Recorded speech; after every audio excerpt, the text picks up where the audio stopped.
Hi and good day, everyone. Thank you for listening in to today's webinar. So today we have a very important topic that we'd like to share with you all.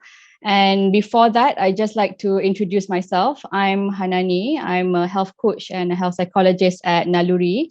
And today here with me we have Seow Wei, who is a dietitian at Naluri, and together we'll be discussing about the topic around healthy aging. And I'm sure it's a topic very much relevant to a lot of us out there.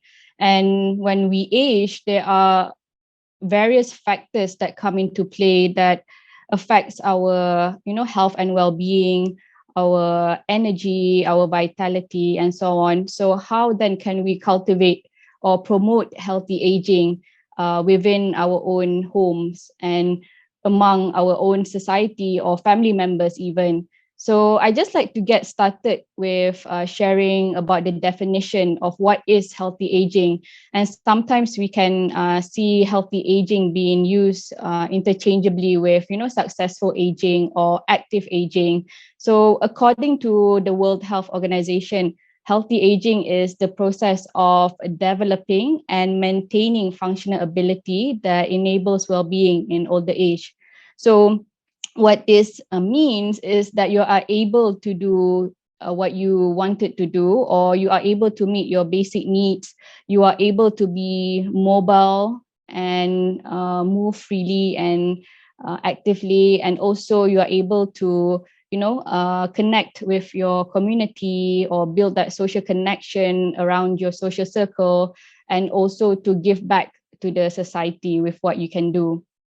And as we age, there are also bound to be certain diseases or certain illnesses that we develop. But how then can we also incorporate healthy aging and to cater to that? It is something that we will talk a bit more within this session. So I just like to share with you all the components when we talk about healthy aging, right? So what are the components that make up aging itself? So we have three major factors or influences, which are biological or our physiological factors. So what happens in our body as we age? So there are bound to be a lot of physical and physiological changes that we may or may not notice.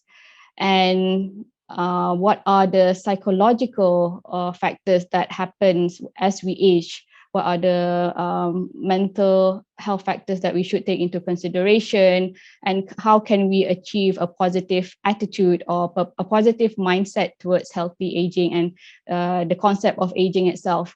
And then the last thing is our environment or our social factors. So do we perceive as having enough resources and support around us, especially from our family and friends who we may be connecting with to get through our days and so on. And I just like to when we talk about the psychological aspects, right? So this relates closely with the concept of our cognition and what happens to our cognitive ability as we age.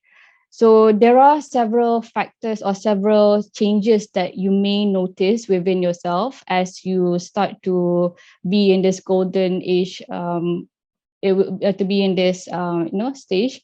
So one of it is the processing speed. So your ability to process information and to take in information from your surroundings and your environment. So you may notice that you are not able to process information as quickly as when you were younger. And in terms of memory, you may also tend to be a bit forgetful, or you've already planned something, a future event, so you may tend to forget about what you've been planning to do. And in terms of attention, you tend to be more distracted by your surroundings, and you tend to be distracted by the slightest noises or any visual clutter around you. And in terms of language skills, right, so there is that tendency for you to take more time to find the right words to say when you engage in a conversation. And lastly, like in terms of executive functioning or your ability to engage in mental activity or mental skills like problem solving and also decision making. So when you are at this age, there might be a difficulty in that sense to, engage in more demanding tasks, especially when you are tired or when you are stressed out. So these are just some of the changes that you can see in terms of your cognitive ability or cognitive decline as you age. So we also have like the other factors that occurs within our physical body and our physical part. So I guess this will be covered by Seow Wei. Yes, thanks, Hanani. Thanks for the very detailed explanation in terms of what happens in our body in terms of our cognitive changes. So now let's look into what happened in our physical body in terms of what are the changes that happen to our organs. So I will mainly focus on some of the major changes in the organ, especially in terms of our muscle changes, our bone changes, what happened to our metabolism, our heart, our digestion, and also our eye or vision. So yeah, as we age at the after the age of 30, without active exercising, our body will start to lose muscle naturally. On average, we can lose up to 10% of total muscle every decade after the age of 50. So which means that we averagely can lose about half a kg every year after our fifth decade of our life. Yeah, so this is very important as we need to actually preserve our muscle as early as possible. And at the same time, when we after the age of 30, we also reach our peak bone mass. And after that, our bone mineral density will start to reduce gradually and have a rapid loss after the age of 60, and especially for women will be after menopause. So muscle helps to protect our bone. So we besides preserving muscle mass, we also need to actually help to preserve our bone mineral density, so to prevent risk of fractures at as early as possible. When we have lesser muscle and also weaker bone density, we can see that muscle is actually very important to help us to regulate our metabolism. So with lesser amount of muscle that we have, our metabolism rate generally get reduced as we age as well. So you will realize that with the same amount of weight that you have, the ability for you to burn fat, utilize the energy that you eat will be lesser compared to when you were younger. So which means the tendency for you to accumulate body fat, it's also higher when you age. Besides muscle and fat and body composition changes, one very important changes in our body is our heart. So as we know that heart disease is the leading cause of death and also a major cause of disability in elderly worldwide. Aging itself can actually changes how our heart and blood vessel function, especially there will be increasing stiffness or hardening of the arteries as we age and narrowing of the blood vessel with a lot of fat tissues built out in the blood vessel that will actually contribute to the risk of hypertension, to the risk of high cholesterol, and eventually leads to cardiovascular diseases.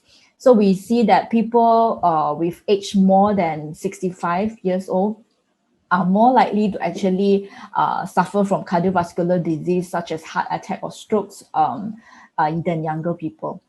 So next, we know that our muscle gets weaker, as we lose muscle, not just the skeletal muscle, but also muscle it's inside our intestines. So during the aging process, naturally our muscles that move the food through the digestive tract gets weaker along the loss of muscle as well. So this can actually slow down the passage of food through the intestines and ultimately will lead to a higher tendency of constipation, which is a very common conditions that we see among older adults. Then we also look into what happened to our eye, right? Eye health doesn't always get much attention as compared to other organs, but it's actually a very big concern for the aging population.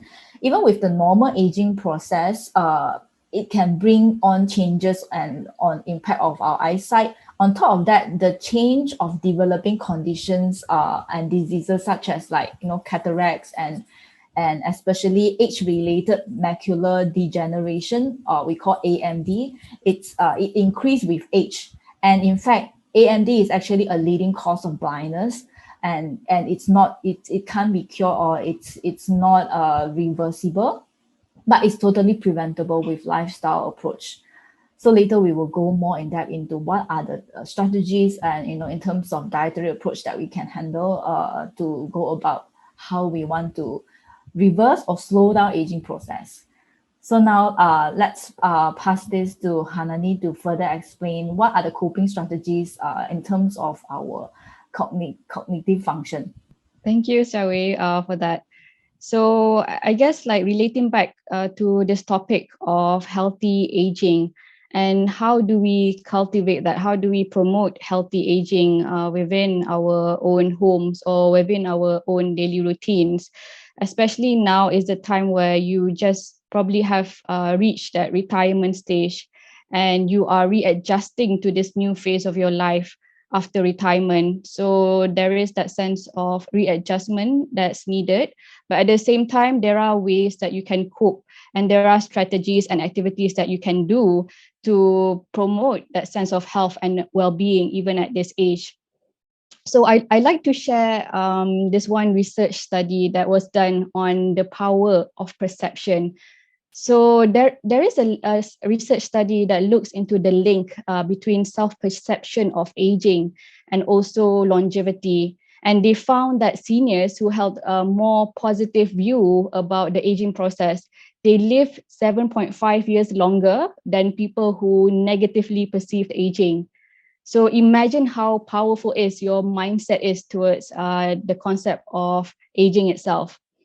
And they also found that those who perceive aging in a negative manner, they were more bound to be they were more at risk of developing depression, and also at risk of developing social isolation.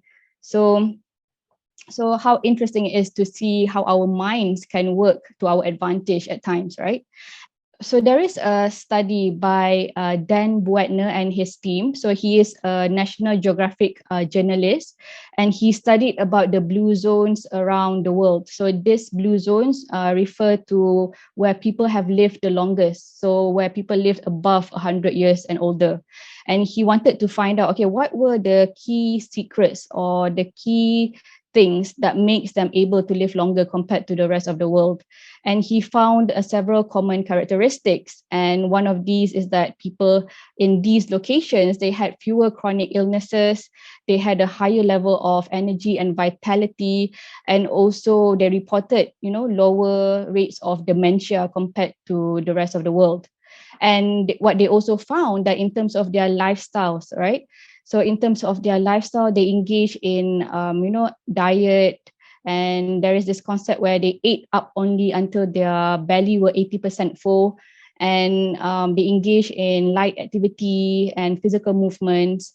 And also what was interesting is this concept of Ikigai, or this concept of finding your sense of purpose and meaning. So especially people in Okinawa, Japan, they had this strong sense of knowing their sense of purpose and meaning. And this did not really, affect their retirement, post-retirement phase. So I like to, bring us to this concept of Ikigai and how it helps to promote healthy aging. So like I mentioned, Ikigai itself is this sense of finding your purpose and meaning in life. And it consists of four major components. So what you love to do, what the world needs. So how can you give back to the community? What you are good at. So what are your skills? What are your passions? What are you good at doing?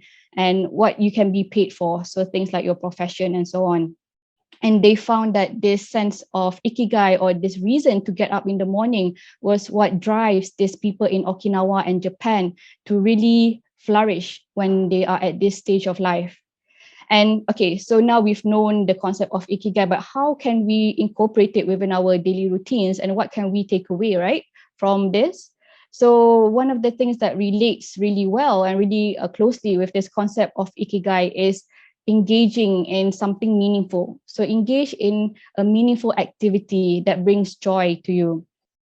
So now that you have a lot of time to really focus on yourself and your family, and you can really try to reflect on things that give your life meaning and purpose and make it a personal priority to commit to this thing. So it could be anything from gardening, if you love to, if you're like have green fingers, you can engage in gardening. And if you love to give back to the community, you can engage in some sort of volunteering work and activity. So find something that brings joy and meaning to you. And then the second thing is to challenge yourself. So when I say challenging yourself, it means maintaining a healthy and active brain. So when you have a healthy and when your brain is constantly working, it also improves your cognitive ability and your emotional health and well-being. And it has also been linked to delay and prevent dementia.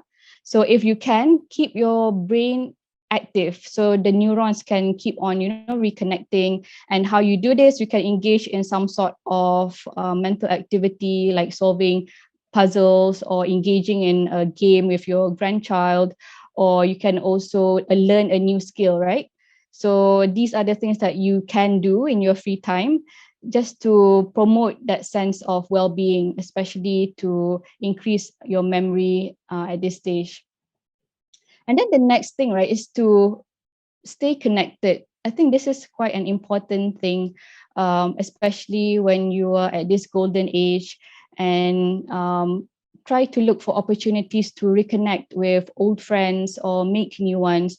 And I know, like during this COVID-19 pandemic, the way we socialize is different and is very much unfamiliar with us right now. So we are not able to meet our friends, we are not able to socialize or go out to gatherings as we are used to before this. So that change in social interaction can be a bit stressful for us. And how do we adapt to that? How do we, keep ourselves connected to those around us, to our family, to our friends, to our social circles? So one way you can do this is to maybe, schedule a virtual meetup with your friends or your ex-colleagues or your relatives or family members, whichever works best for you. And if you have, some difficulties with technology, you can always get the help of your family members to help you with that. And I guess the other thing that is also very important, especially when you are at this stage of life, is to, really practice the concept of gratitude. So even research has shown that when you practice gratitude, it can help to boost your immune system. It can increase your feelings of happiness and lower your levels of anxiety and depression. And also it promotes greater empathy, patience, and humility within you. So try to practice more gratitude in your life. And if you can take some time to just sit down and reflect back on the little things that are happening around you and appreciating those little things that are happening. And how you may ask, like, how do I practice gratitude, right? And this can also be done if you can keep like a gratitude journal. And just for a start, if you're not familiar with this exercise, you can always write down 3 things that you are grateful for today, for instance. So start off with a simple list and just jot down and try to really appreciate and wind down and to notice all these good things around you. Another point is to establish good sleeping habits, because sleep itself can, help to improve our cognitive functioning, our memory, and also it leads to better mental well-being. And as we age, our body actually produces lower levels of growth hormones. And when this happens, it also reduces our sleep quality or our deep sleep. And it's so important to maintain a good sleeping hygiene and good sleeping habits to counteract this process.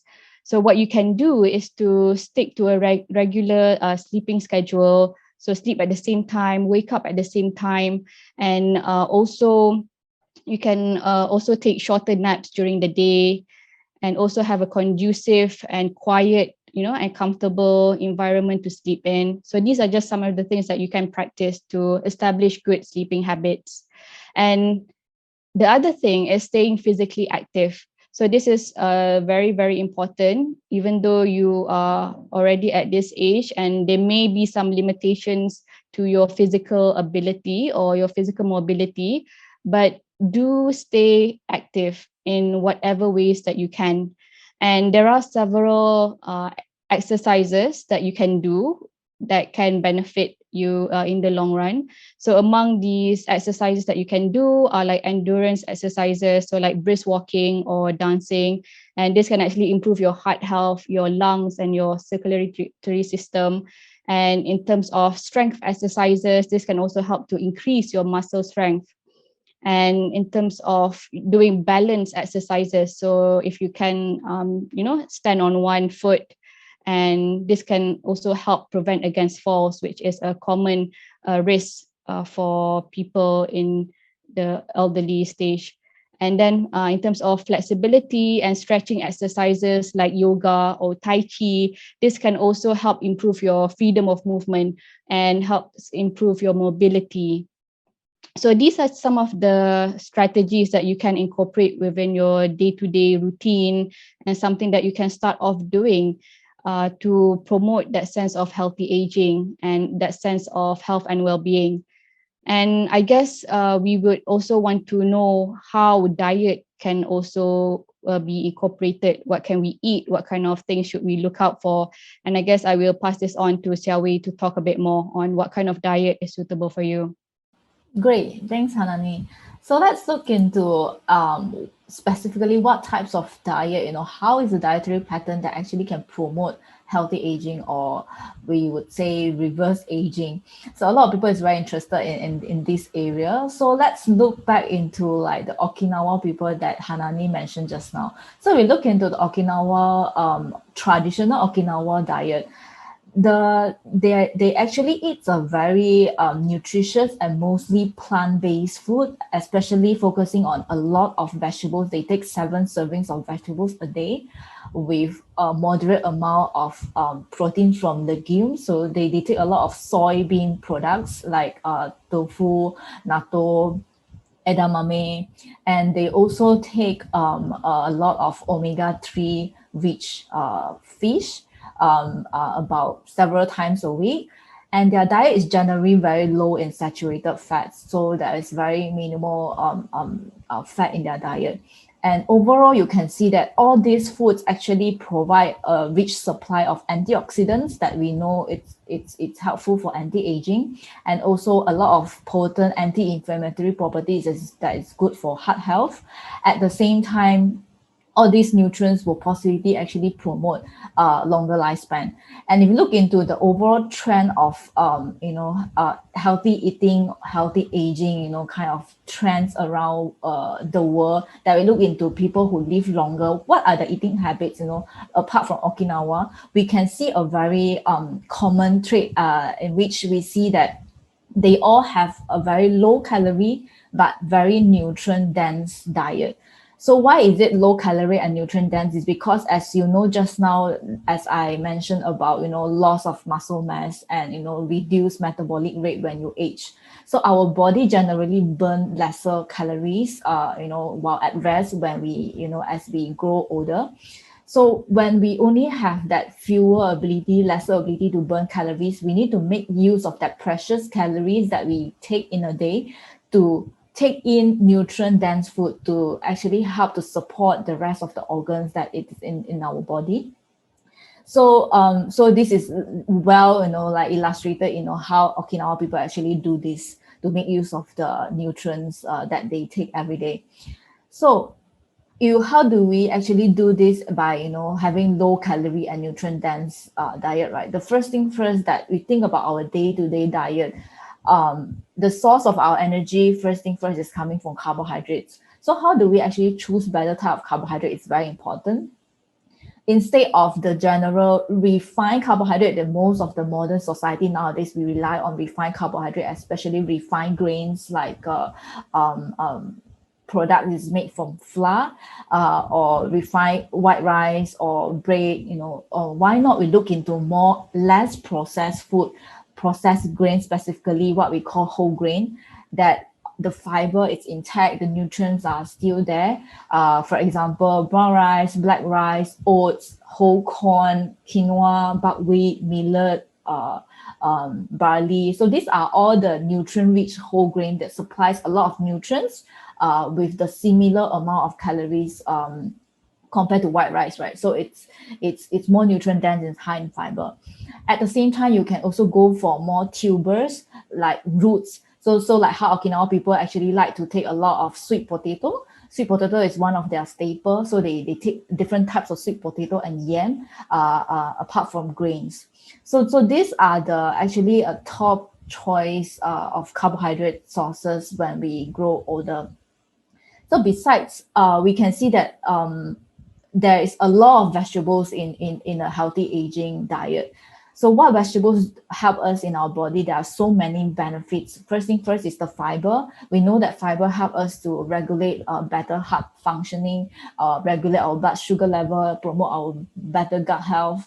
At the same time, micronutrients such as potassium, magnesium will help us to regulate better cardiovascular health as well. At the same time, for those elderly who tend to get more lactose intolerance conditions when they get older, it's important for them to get non-dairy sources of calcium from especially very dark green color vegetables.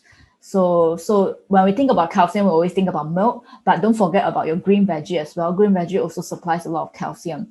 So at the same time, when we talk about vision and eye health, we need to also look into micronutrients and phytochemicals such as lutein and zeaxanthin. So these two micronutrients are actually heavily present in yellow or red or orange colors of vegetables.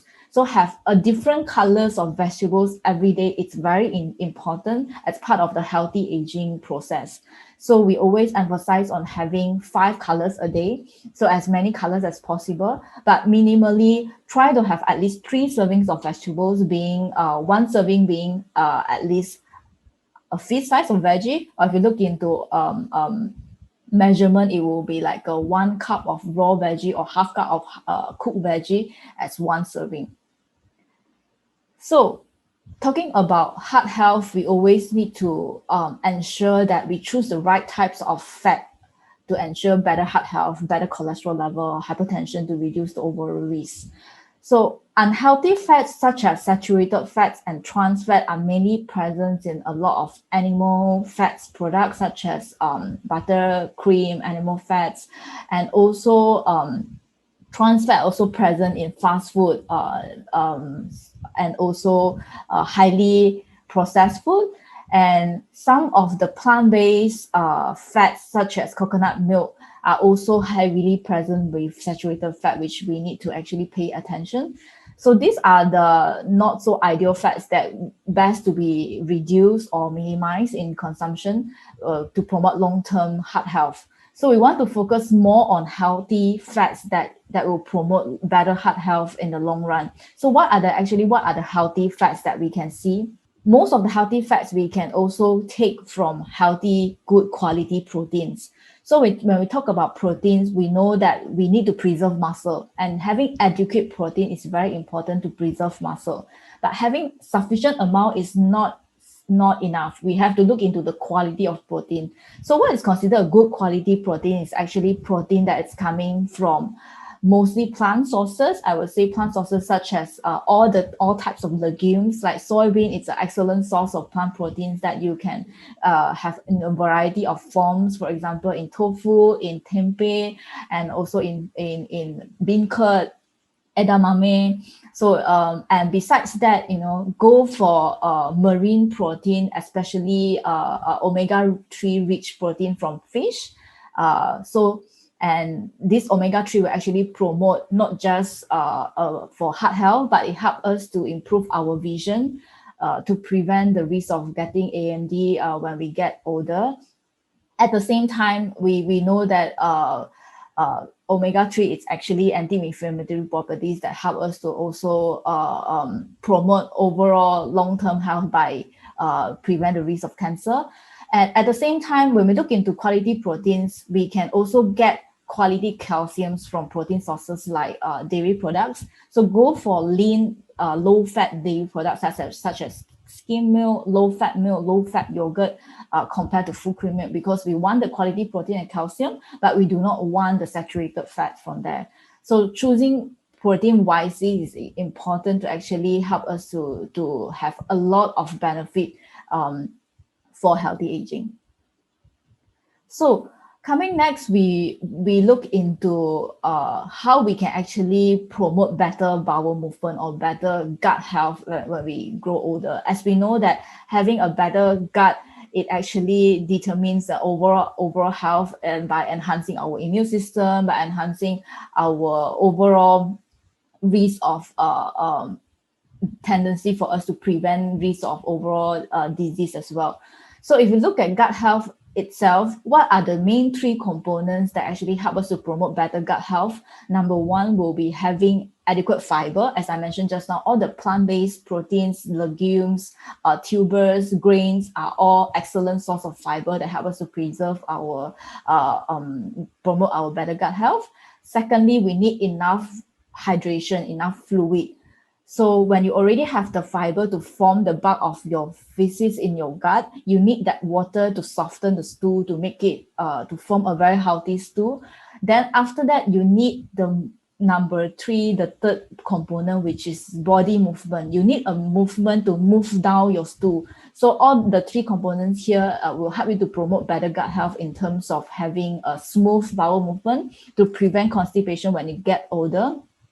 So bear in mind that not just fiber. A lot of people think that fiber is important for constipation, but you need enough water as well. So how much water do we need in a day? Generally, you can see that for adult, we need at least 33 ml per kg per day of fluid a day.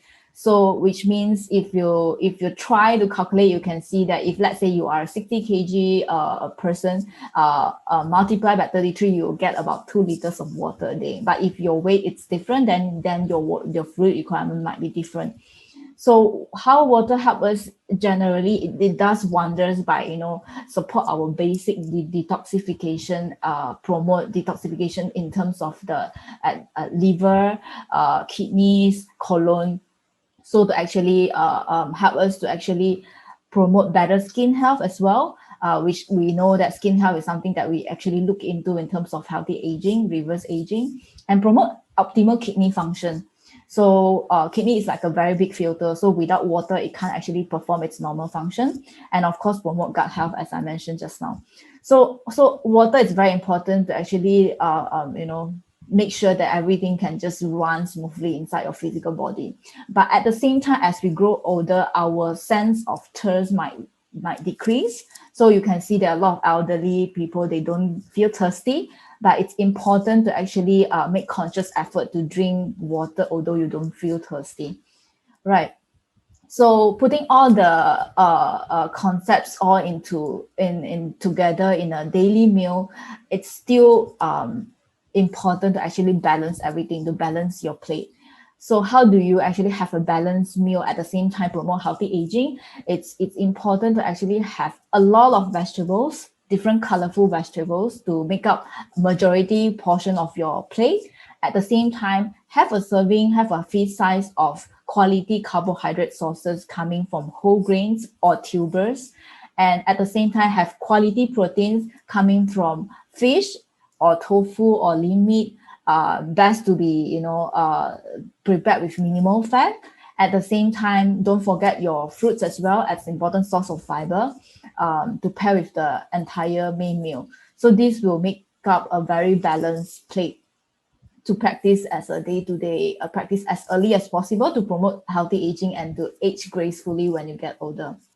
All right. Thank you so much, Seow Wei, for that very insightful, sharing on diet and about balancing your plate. So I guess just to summarize, so it's one of the things that you can take away from this is to then think about engaging in a meaningful activity, to challenge yourself, to be socially connected with your social circle, to practice more gratitude and appreciating the little things in life, and to practice good sleeping habits, and to stay, physically active, and to keep moving. And then in terms of diet, to eat more whole grains, and to have more quality proteins and adequate fluid, and incorporating the 5 colors a day, like what Xiaowei has mentioned, and to have a balanced plate. So for that, I would like to thank you all for listening in for this session.